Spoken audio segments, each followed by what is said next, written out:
आहे का? तर खूप साधा सोपा उपाय मी तुम्हाला सांगणार आहे. कुठलाही तोटका किंवा कुठल्याही गोष्टी सांगणार नाहीये. फक्त तुम्हाला काय करायचं आहे, 11 दिवस तुम्हाला कालभैरवाष्टक म्हणायचं आहे. 11 दिवस 11 वेळा म्हणजे प्रति दिवशी म्हणजे एका दिवसाला 11 वेळा तुम्हाला म्हणायचं आहे. सकाळी, संध्याकाळी कोणत्याही वेळी करू शकता.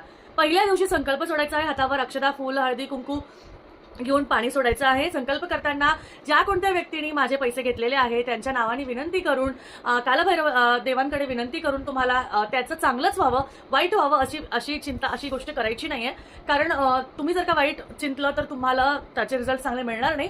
त्यामुळे तुम्हाला चांगलंच होऊन की मला त्या व्यक्तीकडनं फक्त माझे पैसे परत मिळावे, बाकी तुम्ही बघून घ्या, अशा पद्धतीने तुम्हाला ती सेवा करायची आहे.